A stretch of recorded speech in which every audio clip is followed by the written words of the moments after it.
livre de Deutéronome, qui est un livre de l'Ancien Testament. C'est le peuple d'Israël qui fait son expérience avec Dieu. Et après avoir fait son expérience avec Dieu, ils doivent respecter Dieu tous les jours de leur vie.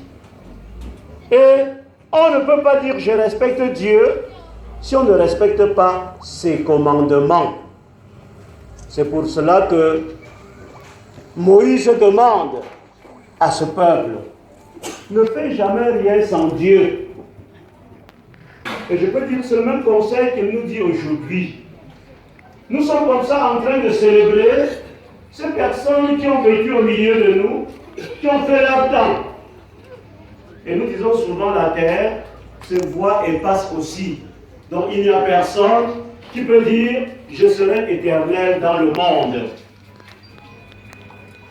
Et nous passons pour aller où?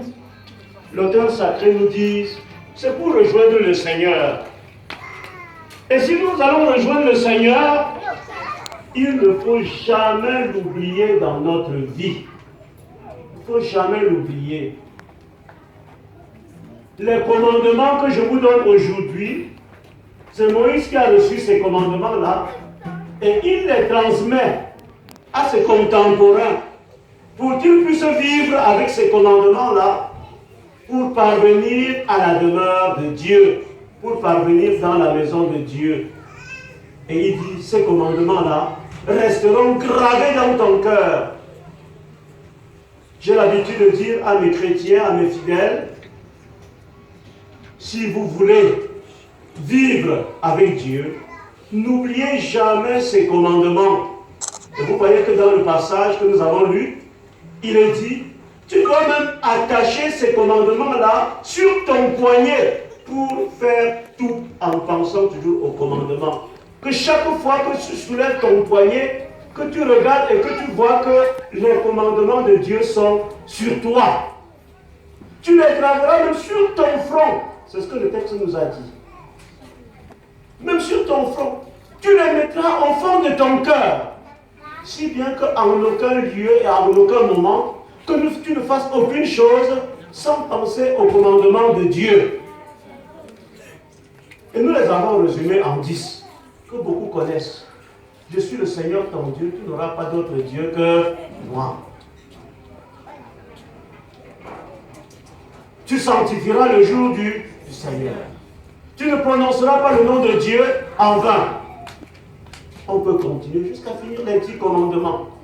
Et ceux qui ne connaissent pas, qu'ils se rapprochent de ceux-là qui ont connu en apprenant au moins, qu'ils se rapprochent d'eux pour qu'ils leur disent, voici les 10 commandements-là que l'on a. C'est un résumé. C'est un résumé. Et ce résumé-là regarde deux côtés. Il y a un côté qui n'est que réservé à Dieu. Et cela, il dit, en regardant le côté qui est réservé à Dieu, tu aimeras le Seigneur ton Dieu de tout ton cœur, de toute ton âme, de toutes tes forces. Quand le Seigneur nous donne de vivre quelques jours sur la terre, chacun devrait toujours se mettre en évidence et se poser la question, est-ce que j'aime Dieu de tout mon cœur, de toute mon âme, de toutes mes forces? Et je suis content parce que beaucoup comprennent déjà. Lorsque je regarde notre monde, beaucoup comprennent et beaucoup ont le sens de Dieu. Même ceux qui disent je suis païen, ils ont le sens de Dieu. Et c'est pour cela que dans nos langues, on retrouve beaucoup de noms qui ont trait à Dieu. Il y a des gens qui portent le nom de Numbosé. Numbosé, ça veut dire quoi? Tout à Dieu. Il y a des gens qui portent le nom de Seni ou Semu. Ça veut dire quoi? Le Dieu de quelqu'un. Il y a des gens, il y a beaucoup de noms théophores que vous pouvez connaître. Pourquoi? Parce que même les païens, même ceux-là qui ne connaissent pas Dieu en entrant dans une église, ils connaissent au moins l'existence de Dieu. Mais la parole de Dieu nous dit, il ne suffit pas de connaître son existence, mais il faut l'intégrer dans ta vie. L'intégrer dans ta vie. Faire en sorte qu'à tout moment, que Dieu puisse être dans ta vie. Et que c'est cette relation-là, que tu as avec Dieu dans ta vie, qu'il transparaisse avec tes frères et sœurs. pour que vous puissiez vivre ensemble, pour toujours vivre en action de grâce, pour être toujours capable de dire merci à Dieu. Je dirais plus loin que j'étais content que beaucoup de personnes comprennent déjà. Si bien que le signe que nous célébrons une messe d'action de grâce ici aujourd'hui, c'est un signe qu'il y a des membres de cette famille qui ont compris qu'il faut mettre Dieu dans la vie. Il faut que chacun mette Dieu dans sa vie. Parce que si tu ne comprends pas que Dieu doit être dans ta vie, moi je connais quelqu'un qui avait porté le nom de Dendou. Je passe ma route, je passe la route. Alors quand tu passes la route, tu sais que tu passes toujours la route pour aller quelque part. Or, notre vie dans ce monde n'a pas de sens si nous ne négocions pas notre passage avec Dieu. Et c'est pour ça que la première lecture nous a dit, fais tout pour mettre Dieu dans ta vie. Fais tout pour mettre Dieu dans tes actions. Fais tout pour mettre Dieu dans tes manières d'être et de faire. N'oublie jamais cela. Si tu oublies cela, c'est que tu négocies mal la route sur laquelle tu passes. Malheureusement, dans notre vie, il y a beaucoup de personnes qui vivent dans l'insouciance, dans l'inconscience. Ils ne se soucient de rien. Il y en a qui disent chaque jour, faisons ce que nous avons à faire. Mais ils font tout sans penser à Dieu. Dans leur action, dans leur vie de tous les jours, dans leur famille, Dieu est absent. Même si on porte des images de Dieu sur nous. Moi, quand je vois, vous savez, il y a des joueurs qui entrent au terrain tous les temps, qui font toujours le signe de croix avant de rentrer. Certains font comme cela, moi je ne comprends plus. Chacun essaye. Normalement, on devait faire le signe de croix comme cela en disant, je crois au moins en Dieu. Parce que le signe de la croix pour le chrétien, ça veut dire Dieu est Père, Dieu est Fils, Dieu est Esprit. Les trois dimensions là. Mais il arrive que nous faisons le signe de croix et notre vie ne correspond à rien par rapport à Dieu. Quand nous sommes dans une famille comme cela, nous avons invité les gens à une messe d'action de grâce. Si nous intégrons Dieu dans notre vie, on sera capable qu'au terme de notre réunion ou de notre action de grâce, que chacun sorte réconcilié avec ses frères et sœurs.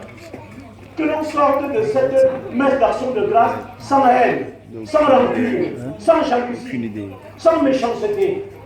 Ça peut être cela qui devrait nous orienter dans une messe d'action de grâce, si bien qu'on peut prendre comme souvenir et dire qu'au moins tel jour, nous avons fait une messe d'action de grâce qui a permis à toute la famille, à tous ceux qui étaient là, de se réconcilier et de reprendre un nouveau chemin. Mais il y en a comme cela, on invite, comme on dit, leur Dieu, c'est leur ventre. Leur Dieu, c'est leur ventre. Mon ami, laisse ton nom là, ça ne sert à rien. C'est pas une conférence où tu vas venir donner le cours du frère. Donc, il faudrait que chacun rentre en se posant la question, qu'est-ce que j'ai gagné de cette messe d'action de grâce? Et si nous gagnons seulement en nous réconciliant avec nos frères et sœurs, en adressant une bonne parole à quelqu'un, en mangeant même aujourd'hui, en pensant aussi à ceux qui n'ont rien à manger, en faisant de notre vie de tous les jours une vie qui plaît à Dieu, par notre comportement, par nos relations avec les autres, Dieu aura été avec nous.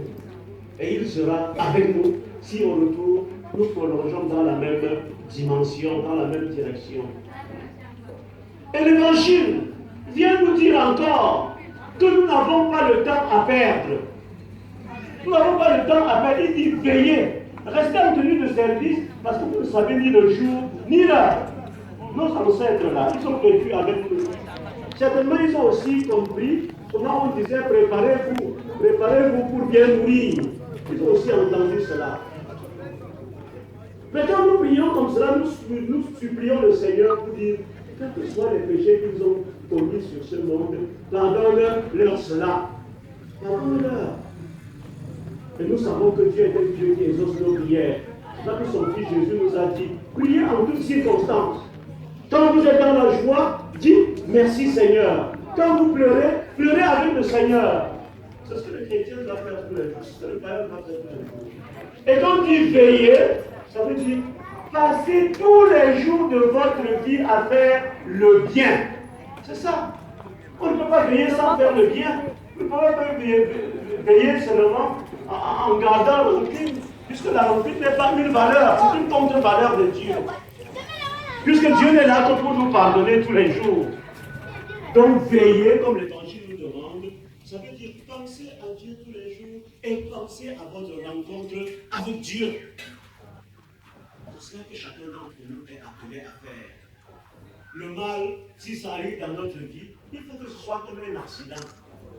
Vous savez, il y a ce que l'Église nous commande de faire chaque jour. Qu'en dormant chaque soir, que chacun d'entre nous fasse l'examen de sa conscience. Est-ce que dans ma conscience, est-ce que dans mon cœur, est-ce que dans ma vie d'aujourd'hui, Dieu était présent? Et s'il était présent, est-ce que j'ai pu accepter sa présence? Parce que quand vous avez fait le mal un jour, sachez que vous n'avez pas accepté la présence de Dieu. Le mal est le contraire de Dieu. La méchanceté est le contraire de Dieu. Les haines, les rancunes, c'est le contraire de Dieu. Pensez au Seigneur. Portez ses commandements dans vos vies. Et vous verrez que ces commandements-là ne vous aideront qu'à respecter Dieu de tout votre cœur, de toute votre âme, et à aimer votre prochain comme vous-même vous vous aimez. C'est pour ça que quand les jeunes hommes réfléchissent, quand un jeune homme vient rencontrer Jésus, pour lui poser la question, merde, que dois-je faire pour avoir la vie? Parce que c'est que sa vie ne se limite pas seulement dans ce monde. Il veut avoir une vie dans le royaume de Jésus-Christ. Et il s'approche de lui pour lui dire, merde, comment dois-je faire pour avoir la vie dans ton royaume? Jésus, tu respectes les commandements. Est-ce que tu les connais? Il dit, oui, je les connais. Il dit, il les récite. Tu aimeras le Seigneur ton Dieu de tout ton cœur. Tu aimeras ton prochain comme toi-même. Voilà la dimension que nous pouvons voir, que nous pouvons regarder pour voir si notre vie de tous les jours marche bien. Est-ce que j'ai aimé Dieu? Est-ce que j'ai aimé mon prochain?